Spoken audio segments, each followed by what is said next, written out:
Hello मेरे प्यारे प्यारे स्टूडेंट, आज है 12th फिजिक्स के एक और मोस्ट इंपॉर्टेंट टॉपिक की बारी, क्योंकि अब की बार फिजिक्स में है हमारी 95% की तैयारी। स्टूडेंट, आज का ये क्लास बहुत ही ज्यादा स्पेशल है आप सभी के लिए, क्योंकि आज के इस क्लास में हम क्लास 12 फिजिक्स के एक ऐसे टॉपिक को पढ़ेंगे जो आपके फिजिक्स के पेपर में भैया विस्तृत उत्तरीय प्रश्नों में आता है। यानी कि जो 5-5 नंबर वाले क्वेश्चन होते हैं उसमें ये टॉपिक पूछा जाता है।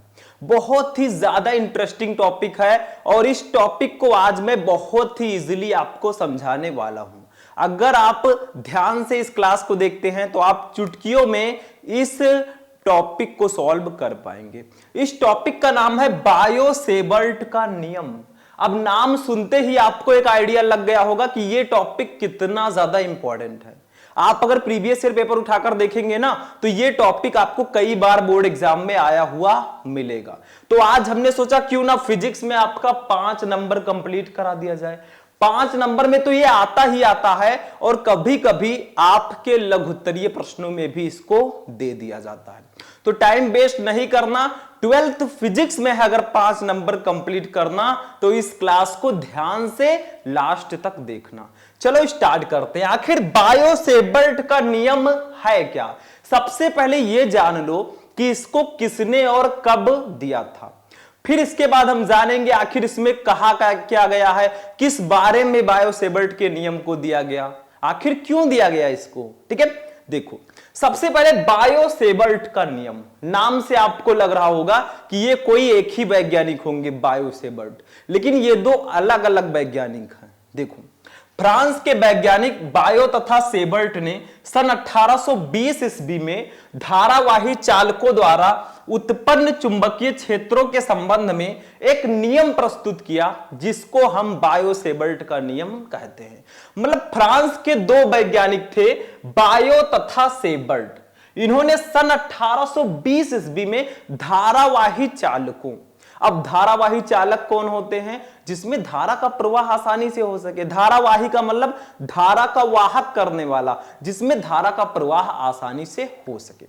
तो उन्होंने बताया धारावाही चालकों द्वारा उत्पन्न क्षेत्रों के संबंध में एक नियम प्रस्तुत किया जिसे बायो-सेवर्ट का नियम कहते हैं। अब देखिए उन्होंने कहा क्या उसको समझिए, फिर जो हमारा मेन नियम है उसको हम इसके बाद समझेंगे। उन्होंने बताया कि जब किसी चालक में धारा प्रवाहित की जाती है, जब किसी चालक में हम धारा प्रवाहित करेंगे तो उसके चारों ओर चुंबकीय क्षेत्र उत्पन्न हो जाएगा। उनका कहना था कि जब किसी चालक में हम धारा प्रवाहित करते हैं तो उसके चारों ओर चुंबकीय क्षेत्र उत्पन्न हो जाता है। जैसे मान लो, अब चालक क्या होते हैं बताओ आप लोग, चालक क्या होते हैं? चालक वे पदार्थ होते हैं जिसमें धारा का प्रवाह बहुत आसानी से हो सके। अब चालक में किसके द्वारा धारा का प्रवाह होता है? गतिमान आवेशों के द्वारा। गतिमान आवेश में जैसे मुक्त इलेक्ट्रॉन इसमें पाए जाते हैं। ठीक है, तो देखो ये आपका चालक है, ये चालक है, तार है मान लो, तार तो आपने देखा होगा ना, तार। अब इसमें अगर हम लोग धारा प्रवाहित करें, इसमें धारा प्रवाहित करें, इसको नाम दे देते हैं X Y, Ramu Shyamu, X Y हमने नाम दे दिया। ये हमने तार लिया भैया, इसमें हमने धारा प्रवाहित किया। अब इसमें जब हम धारा प्रवाहित करेंगे तो इसके चारों ओर आप अगर देखेंगे भैया तो चुंबकीय क्षेत्र उत्पन्न हो जाएगा। ठीक है, डेल्टा बी या बी आप कह सकते हैं, चुंबकीय क्षेत्र उत्पन्न हो जाएगा। वही इन्होंने बताया। अब एक बात बताओ, अगर किसी चालक तार में हम धारा प्रवाहित करेंगे तो उसके चारों ओर चुंबकीय क्षेत्र क्यों उत्पन्न होगा? क्यों उत्पन्न होगा? क्योंकि जब हम चालक तार में धारा प्रवाहित करेंगे या धारावाही चालक में हम धारा प्रवाहित करेंगे भैया, तो उसमें क्या होगा? जो आवेश उपस्थित है, क्योंकि हमारे चालक में आवेश होंगे, इलेक्ट्रॉन होंगे। ठीक है, तो जो आवेश है वो गतिमान हो जाएंगे और गतिमान आवेश जो है अपने चारों ओर चुंबकीय क्षेत्र उत्पन्न करते हैं। गतिमान आवेश का मतलब जो चालक है जिसमें मुक्त इलेक्ट्रॉन पाए जाते हैं आवेश के रूप में, वो इलेक्ट्रॉन गति करने लगेंगे अपवाह वेग से। अपवाह वेग आपने पढ़ा होगा, अनुगमन वेग। ठीक है, तो गति करने लगेंगे। अब गति करेंगे भैया तो क्या होगा? उसके चारों ओर चुंबकीय क्षेत्र उत्पन्न होगा। ओस्टर्ड के प्रयोग में भी यही बताया गया था। ठीक है, कि जब किसी चालक में धारा प्रवाहित करते हैं तो उसके चारों ओर चुंबकीय क्षेत्र उत्पन्न हो जाता है। अब बायोसेबर्ट जी ने क्या बताया कि जो चुंबकीय क्षेत्र हमारा डेल्टा बी उत्पन्न होगा इसके चारों ओर, वो कई चीजों पर डिपेंड करेगा। कई चीजों को डिपेंड करके, कई चीजों को मिलाकर इन्होंने एक फॉर्मूला हमें दे दिया, उसी को हम बायोसेबर्ट का नियम कहते हैं। अब चलो समझते हैं, नेक्स्ट पेज पे चलते हैं। ये हमारा मेन नियम है। चित्र भी समझेंगे, चित्र समझना बहुत जरूरी है, एक डेरिवेशन टाइप का हमारा ये टॉपिक होता है। देखो बायोसेबर्ट के नियमानुसार किसी धारावाही चालक, देखो इसको अभी हम नहीं पढ़ेंगे, पहले चित्र को समझते हैं। देखो भैया हम ले लेते हैं एक धारावाही चालक। ये देखो हमने एक चालक ले लिया, लिया कि नहीं लिया? इस चालक को नाम दे देते हैं, जैसे हमारा नाम है शुभम, आपका भी कुछ नाम होगा, तो इनका नाम हमने दे दिया एक्स और वाई। एक्स वाई इनको मैंने नाम दे दिया। लेकिन अभी इसमें हमें धारा प्रवाहित करनी है, तो चलो इसमें हम धारा प्रवाहित करते हैं। मान लीजिए इसमें आई धारा प्रवाहित हो रही है, ठीक है। अब धारा हमने प्रवाहित किया तो इसमें क्या होगा, आवेश जो है वो गतिमान हो जाएंगे, तो इसके चारों ओर चुंबकीय क्षेत्र उत्पन्न हो जाएगा। लेकिन ये पूरी लंबाई इसकी यल है, इसकी एक अल्पांश लंबाई हम लोग ले लेते हैं। देखो ये हमने ले लिया इसकी एक अल्पांश लंबाई, देखो ये पूरी लंबाई है, इसकी एक अल्पांश लंबाई ले लेंगे, यानी कि लघु अवयव आप लोग कह सकते हैं। तो लघु अवयव हमने ले लिया, इसको नाम दे देंगे हम लोग डेल्टा एल। डेल्टा एल, या आप डेल एल भी लिख सकते हैं, डीएल भी लिख सकते हैं, कोई दिक्कत नहीं है, दोनों देखने को हमें मिलता है। तो हमने क्या किया, एक चालक ले लिया एक्स वाई, इसमें धारा प्रवाहित किया। इस चालक के एक छोटे से अवयव को ले लिया, अल्पांश लंबाई को हमने ले लिया डेल्टा यल, उसको माना। अब इस डेल्टा यल के कारण, अब भैया अगर इस तार में धारा प्रवाहित हो रही है तो इसके चारों ओर चुंबकीय क्षेत्र उत्पन्न होगा। अब चुंबकीय क्षेत्र उत्पन्न होगा तो इसके चारों ओर मान लीजिए इस डेल्टा यल, इस अल्पांश लंबाई से आर मीटर की दूरी पर एक बिंदु है पी। कितनी दूरी पर है भैया, इस अल्पांश लंबाई से आर मीटर की दूरी पर है। ये आर मीटर की दूरी पर एक बिंदु P है जहां पे चुंबकीय क्षेत्र हमारा उत्पन्न हुआ है। चुंबकीय क्षेत्र को हम लोग डेल्टा B से प्रदर्शित करेंगे, ठीक है, डेल्टा B से। अब उन्होंने यही बताया हमें कि जो ये चुंबकीय क्षेत्र डेल्टा B उत्पन्न हुआ है ये कई चीजों पर निर्भर करेगा, ठीक है। अब एक चीज और समझो यहां पर मेरे स्टूडेंट, ध्यान देना। देखो ये आपका जो है, यहां पे थोड़ा सा ध्यान देना, ये जो आपका अल्पांश लंबाई है और ये जो बिंदु P है, इसके बीच में एक कोण बन रहा है। आप लोग देखेंगे ध्यान से तो थीटा कोण बन रहा है। देखो ये आपका अल्पांश लंबाई डेल्टा एल जो मैंने छोटी सी लंबाई ली है, और ये जो आर मीटर की दूरी पर एक बिंदु P है, इसके बीच में एक थीटा कोण बन रहा है, ठीक है। अब यहां पर ध्यान देना, एक बार चित्र को मैं पुनः रिवाइज करूंगा, चित्र बहुत इंपॉर्टेंट है। देखो ये मैंने एक तार ले लिया एक्स वाई, इसमें धारा प्रवाहित किया। अब मैंने इस तार के एक लघु अवयव को मैंने ले लिया, अल्पांश लंबाई को डेल्टा एल मान लिया। अब यहां पे धारा प्रवाहित हो रही है चालक में, तो इसके चारों ओर चुंबकीय क्षेत्र उत्पन्न होगा। तो इस अल्पांश लंबाई डेल्टा एल के कारण बिंदु P पर एक चुंबकीय क्षेत्र उत्पन्न हुआ डेल्टा B, ठीक है। आर मीटर की दूरी पर बिंदु P है, यहां पे डेल्टा B चुंबकीय क्षेत्र उत्पन्न हुआ। अब ये डेल्टा B कई चीजों पर निर्भर करेगा। किस पर? इस धारा पर निर्भर करेगा, अल्पांश लंबाई पर निर्भर करेगा, इनके बीच के कोण पर, यानी कि अवयव की लंबाई और बिंदु P के बीच के कोण पर भी डिपेंड करेगा, और इस दूरी पर भी डिपेंड करेगा। तो देखो क्या कहा गया बायोसेबर्ट के नियम में, किसी धारावाही चालक के अल्पांश लंबाई डेल्टा एल, ये जो अल्पांश लंबाई डेल्टा एल है, इसके द्वारा किसी बिंदु P पर, इसके द्वारा किसी बिंदु P पर उत्पन्न चुंबकीय क्षेत्र डेल्टा B जो है, ये जो डेल्टा B है, ये निम्न कारकों पर निर्भर करता है। मतलब ये कई कारकों पर निर्भर करता है। किस किस कारक पर निर्भर करता है अब हम उसको जानेंगे। देखो ये जो डेल्टा B उत्पन्न हुआ है, ये हमारी इस चालक में बहने वाली धारा I के समानुपाती होता है। तो सबसे पहले हम लोग लिखेंगे, देखो ध्यान देना थोड़ा सा, देखो डेल्टा B यानी कि चुंबकीय क्षेत्र जो हमारा है, डेल्टा B चालक में अब यहां से हम लोग नियम को लिख रहे हैं, मतलब उन्होंने यही बताया बायोसेबर्ट जी ने कि जो चुंबकीय क्षेत्र इस गतिमान इस चालक में जो धारा प्रवाहित हो रही है उसके कारण जो चुंबकीय क्षेत्र डेल्टा B उत्पन्न हुआ है, ये कई चीजों पर डिपेंड करेगा। यानी कि इस चालक में बहने वाली धारा I के समानुपाती होगा, ये जो अवयव की लंबाई डेल्टा एल है इसके भी ये समानुपाती होगा डेल्टा बी, और ये डेल्टा बी जो है अवयव की लंबाई और बिंदु पी के बीच बने कोण थीटा की ज्या के समानुपाती होगा। और ये डेल्टा बी जो है इस अवयव से, इस चालक तार से बिंदु पी के बीच की दूरी पर भी ये डिपेंड करेगा, उसके वर्ग के व्युत्क्रमानुपाती होगा। तो देखो पहले एक एक को हम लिखते हैं। देखो ये जो है डेल्टा बी चालक में प्रवाहित धारा, ठीक है।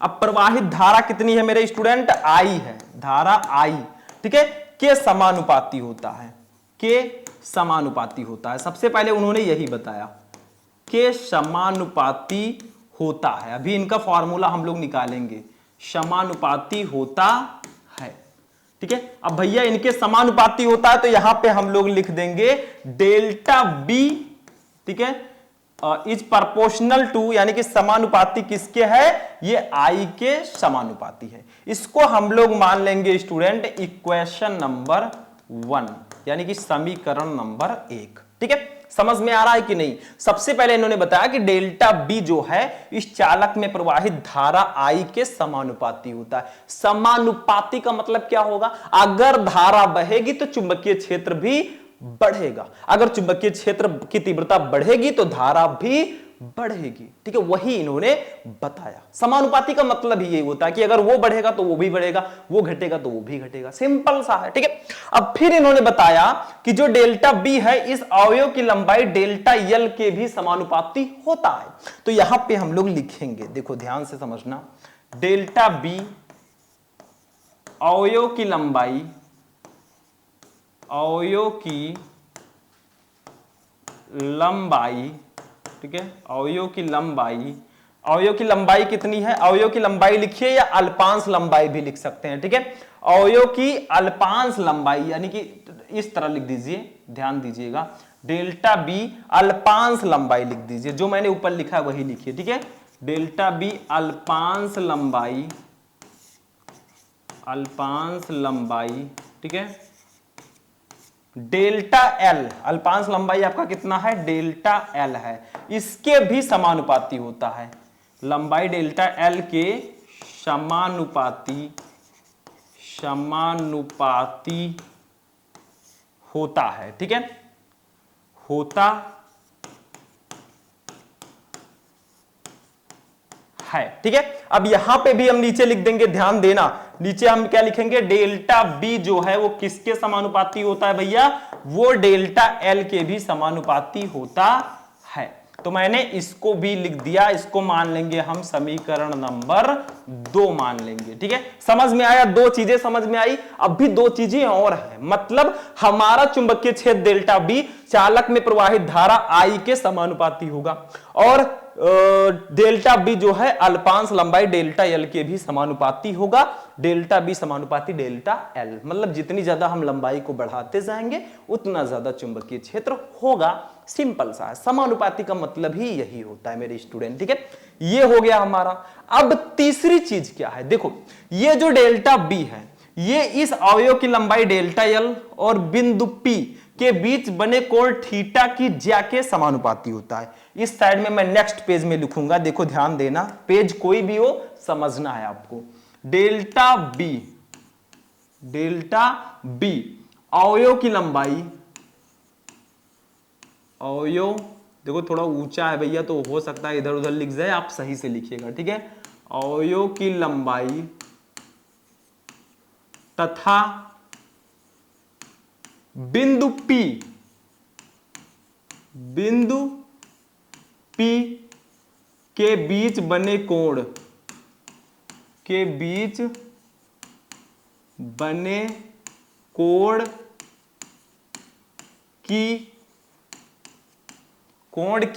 ज्या के समानुपाती होता है, ज्या के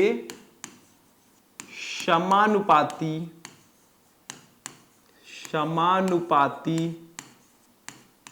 होता है, समानुपाती होता है, ठीक है। समझ में आ रहा है कि नहीं समझ में आ रहा है?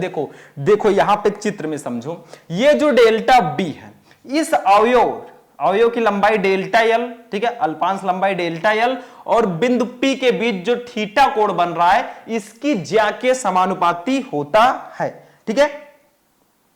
ठीक, तो बिंदु P के बीच बने कोण थीटा की ज्या के समानुपाती होता है, यहां पे थीटा लिख दीजिएगा, थीटा की ज्या के समानुपाती होता है। यानी कि हम लिख सकते हैं डेल्टा बी समानुपाती, ठीक है, समानुपाती हम लिख सकते हैं साइन थीटा। साइन थीटा, ज्या का मतलब होता है साइन, ठीक है, इसको कलर हम वही रखते हैं जो येलो कलर है, ठीक है। तो साइन थीटा आपका होगा साइन थीटा। इसको मान लेंगे हम लोग समीकरण नंबर 3, समीकरण नंबर 3। मतलब सिंपल सा है कि जो डेल्टा बी है चुंबकीय क्षेत्र, वो अवयव की लंबाई तथा बिंदु P के बीच बने कोण थीटा की ज्या के समानुपाती होता है। यानी कि डेल्टा बी समानुपाती साइन थीटा, देखो यहां पे है डायरेक्टली, ये डेल्टा बी जो है अवयव की लंबाई और बिंदु P के बीच बने कोण थीटा की ज्या के समानुपाती होता है। अब एक चीज और है, यहां पे ध्यान देना थोड़ा सा, इस चालक से, ठीक है, देखो ये जो डेल्टा बी है इस चालक तथा बिंदु P के बीच की दूरी के वर्ग के व्युत्क्रमानुपाती होता है। तो यहां पे हम लोग लिखेंगे, ठीक है, लिखेंगे डेल्टा बी चालक तथा बिंदु P, चालक और बिंदु P के बीच की जो दूरी है, बिंदु P के बीच की दूरी r, दूरी कितनी है r, के वर्ग के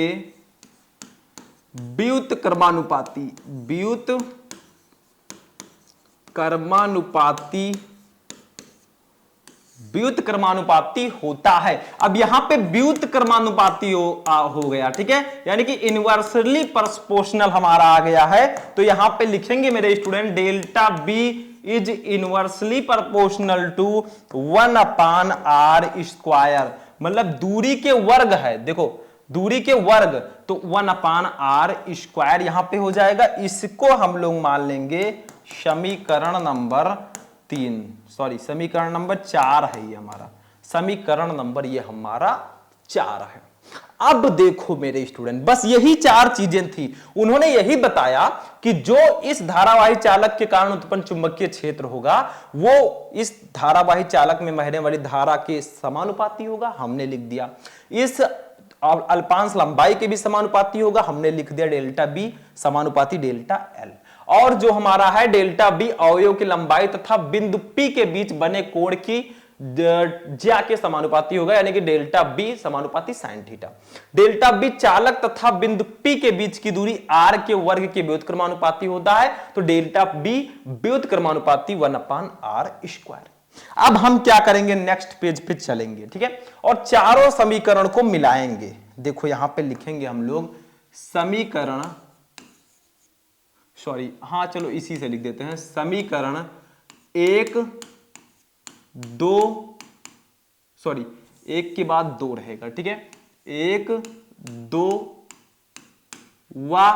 1, 2, 3, ठीक है, 4 समीकरण हमारे हैं, 1, 2, 3 व 4 को मिलाने पर, ठीक है, 4 को मिलाने पर, यहां पे कलर बदल रहा है लेकिन आप लोग अपने कलर में रहिएगा, ठीक है, मिलाने पर, मतलब चारों समीकरण को अब हम इकट्ठा करते हैं।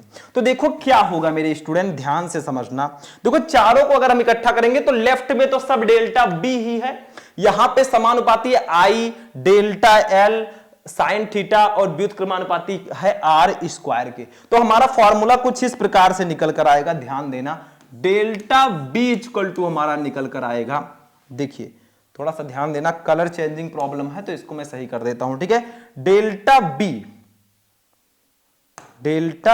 बी जो हमारा आएगा वो किसके समानुपाती होगा, देखो वो हमारी धारा के तो समानुपाती है, ठीक है, किसके, धारा के समानुपाती है तो आई हो जाएगा, इंटू डेल्टा एल के भी समानुपाती है डेल्टा एल हो जाएगा, साइन थीटा के भी समानुपाती है साइन थीटा हो जाएगा, अपान आर स्क्वायर, यानी कि दूरी के वर्ग के व्युत्क्रमानुपाती है तो आर स्क्वायर आपका हो जाएगा। मतलब यही हमारा नियम कह रहा है। हमने चारों समीकरण को जब मिलाया तो देखो डेल्टा बी आई के समानुपाती होगा, तो I delta L sine theta upon जो दूरी का वर्ग है उसके व्युत्क्रमानुपाती होता है तो अपान आर स्क्वायर। ठीक है, अब यहां पे हम क्या करते हैं, देखो मिला दिया हमने। अब डेल्टा बी अगर इस प्रोपोर्शनल के चिन्ह को हटाएंगे तो आपका एक नियतांक जुड़ेगा स्टूडेंट। देखो उस नियतांक को भी मैं लिख देता हूं। देखो यहां पे k जुड़ जाएगा, k इंटू, ठीक है, k into I into delta L, ठीक है, sine theta upon R square. ठीक है, ये आपका हो जाएगा। ठीक, मतलब हमने सब समीकरण को मिला दिया तो हमारा फॉर्मूला कुछ इस प्रकार से आया। फिर जब हमने समानुपाती के चिन्ह को हटाया तो हमारा एक स्थिरांक जुड़ गया। अब ये जो k है इसकी वैल्यू हम लिखते हैं, देखो ध्यान देना, डेल्टा b इक्वल टू हमारा होगा, इस k के जगह पर हम एक वैल्यू और लिखते हैं, उसको मैं लिख देता हूं यहां पे, ध्यान देना थोड़ा सा। ठीक है, देखो वैल्यू क्या है, म्यू नॉट अपान 4 पाई। ठीक है, म्यू नॉट अपान 4 पाई। ठीक है, इस k के जगह पर हम म्यू नॉट अपान 4 पाई भी लिखते हैं, ये भी नियतांक है। ठीक है, into I into delta L sine theta upon R square. ठीक है, अपान आर स्क्वायर, और यही हो जाएगा हमारे बायो-सेवर्ट के नियम का फॉर्मूला। यही होगा मेरे स्टूडेंट बायो-सेवर्ट के नियम का फॉर्मूला। यानी कि उन्होंने बताया था कि जो चुंबकीय क्षेत्र है वो धारा के समानुपाती होगा, अल्पांश लंबाई के समानुपाती होगा और ज्या के समानुपाती होगा और दूरी के वर्ग के व्युत्क्रमानुपाती होगा। सबको मैंने मिला दिया तो हमारा ये फॉर्मूला आया था। हमने इस समानुपाती के चिन्ह को हटाया तो हमारा k एक स्थिरांक जुड़ा, k के जगह पर हम म्यू नॉट अपान 4 पाई भी लिखते हैं। ठीक है, अब इसकी वैल्यू भी समझ लेते हैं, लेकिन इतना समझ में आया, delta B equal to mu not upon 4 pi into I into del L sine theta upon R square. यही इनका फार्मूला है, यही बायो-सेवर्ट जी ने दिया था। कुछ जानकारी और हम लेते हैं, कुछ चीजें और समझते हैं। अब देखो यहां पे एक चीज और समझिए स्टूडेंट, जो म्यू नॉट अपान 4 पाई है, म्यू नॉट अपान 4 पाई, ये मेरे स्टूडेंट एक नियतांक है, एक कांस्टेंट होगा, क्योंकि k के जगह पर मैंने इसको रखा है तो ये एक नियतांक होगा। ठीक है, अब यहां पे एक चीज और समझिए, इस साइड में मैं समझा देता हूं। इसकी एक वैल्यू होती है, वो भी यहीं पे समझ लो, म्यू नॉट अपान 4 पाई की जो वैल्यू होती है। म्यू नॉट क्या है, म्यू नॉट किसी को पता है? म्यू नॉट है निर्वात की चुंबकशीलता। आप लोग लिख दीजिएगा निर्वात की चुंबकशीलता या निर्वात की निरपेक्ष चुंबकशीलता भी बोलते हैं। तो म्यू नॉट अपान 4 पाई की वैल्यू जो होती है वो होती है 10 की पावर -7 न्यूटन प्रति एम्पियर स्क्वायर, एम्पियर स्क्वायर। ठीक है, मतलब म्यू नॉट अपान 4 पाई की वैल्यू जो होती है बहुत इंपॉर्टेंट है। न्यूमेरिकल जब आप इससे रिलेटेड लगाएंगे ना तो ये वैल्यू आपको लिखना होगा 10 के पावर -7 न्यूटन प्रति एम्पियर स्क्वायर। ठीक है, समझ में आया? या केवल म्यू नॉट की अगर यहां से हम लोग वैल्यू निकालें तो सिंपल सा है, अगर हम म्यू नॉट की वैल्यू निकालते हैं तो क्या होगा, ध्यान देना थोड़ा सा। म्यू नॉट की वैल्यू निकालना तो 4 पाई को उधर ले जाओ, तो 4 pi into 10 the power -7 Newton प्रति एम्पियर स्क्वायर हो जाएगा। ठीक है, न्यूटन प्रति एम्पियर स्क्वायर हो जाएगा। तो सेम चीज है, बस यही आपकी वैल्यू होगी। तो आई होप कि आपको बायो-सेवर्ट का नियम बहुत अच्छे से समझ में आ चुका होगा। हम एक बार इसको रिवाइज करेंगे क्योंकि बहुत इंपॉर्टेंट ये नियम है। बायो और सेवर्ट ने, फ्रांस के वैज्ञानिक थे, 1820 में उन्होंने एक नियम दिया। उन्होंने बताया जब किसी चालक में धारा प्रवाहित की जाती है तो उसके चारों ओर चुंबकीय क्षेत्र उत्पन्न हो जाता है। अब यहां पे उन्होंने बताया जब चालक तार में धारा प्रवाहित होगी तो उसके चारों ओर जो चुंबकीय क्षेत्र उत्पन्न होगा डेल्टा बी, वो कई चीजों पर निर्भर करता है। डेल्टा बी चालक में प्रवाहित धारा आई के समानुपाती होता है, तो हमने लिख दिया। डेल्टा बी अल्पांश लंबाई डेल्टा एल के समानुपाती होता है, वो भी मैंने लिख दिया। डेल्टा बी अवयव की लंबाई तथा बिंदु P के बीच बनने वाले कोण थीटा की ज्या के समानुपाती होता है, वो भी मैंने लिख दिया, डेल्टा बी समानुपाती साइन थीटा। डेल्टा बी चालक तथा बिंदु P के बीच की दूरी r के वर्ग के व्युत्क्रमानुपाती होता है, वो भी मैंने यहां पे लिख दिया व्युत्क्रमानुपाती में। ठीक है, अब चारों समीकरण को मैंने मिला दिया, समीकरण 1 2 3 व 4 को मिला दिया, तो delta B proportional to I into delta L sine theta, क्योंकि ये सब समानुपाती थे तो ऊपर लिख दिया अपान आर स्क्वायर, ये व्युत्क्रमानुपाती था तो नीचे लिख दिया। मैंने इस समानुपाती के चिन्ह को हटाया तो के स्थिरांक जुड़ा, के जगह पर हम यहाँ पर म्यू नॉट अपान 4 पाई का यूज करते हैं, ये एक नियतांक है, इसकी वैल्यू 10 के पावर -7 न्यूटन प्रति एम्पियर स्क्वायर होती है। तो स्टूडेंट आशा करता हूं कि आप सभी को ये नियम बहुत अच्छे से समझ में आ चुका होगा। इस नियम को ध्यान से पढ़ लेना, क्योंकि लॉन्ग क्वेश्चन में ये नियम डायरेक्टली पूछा जाता है। और जो यहाँ पे फॉर्मूला मैंने निकाला है ना, ये कोई मामूली फॉर्मूला नहीं है, इससे रिलेटेड न्यूमेरिकल भी आपके बोर्ड एग्जाम में आते हैं। तो आज का क्लास यहीं पर फिनिश होगा मेरे प्यारे स्टूडेंट्स। कैसा लगा आपको ये क्लास कमेंट बॉक्स में बता देना। फिर हम मिलेंगे नेक्स्ट वीडियो में नेक्स्ट टॉपिक के साथ, तब तक के लिए जय हिंद।